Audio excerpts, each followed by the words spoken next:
Հավանաբար տեսել եք այն տեսանյութերը, որտեղ Հայաստանի վարչապետը թմբուկ է նվագում ու պարում է։ Գուցե հարց տաք, որտեղից է այս ամենը գալիս։ Պատասխանը հստակ է։ Վարչապետը շատ վատ ցուցանիշներ ունի երիտասարդ ընտրողների շրջանում հանրային հարցումների համաձայն։ Եվ նաև նա այս կերպ պատասխանում է երիտասարդների հետ աշխատանքի մեր շատ հաջողված քայլերին։ Պարոն Փաշինյան, հիմա ես ձեզ համար ուզում եմ պարզաբանել։ Հայ երիտասարդները չեն փնտրում վարչապետ, որը լավ թմբուկ է նվագում կամ լավ պարում է։ Նրանք ուզում են առաջնորդ, որով կարող են հպարտանալ։ Առաջնորդ, որը չի ասում, թե պարտությունը հաղթանակ է։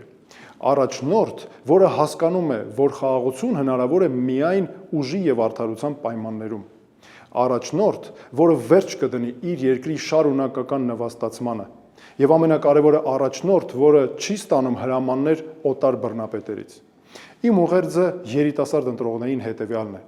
Մեր ձախողված վարչապետը վախենում է ձեզանից եւ ձեր մասնակցությունից հաջորդ տարվա ընտրություններին։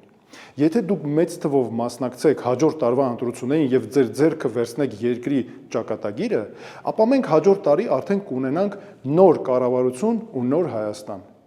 Ես ամեն ինչ կանեմ առաջիկա ամիսներին ձեր աջակցությունը եւ ձեր ձայները վաստակելու համար։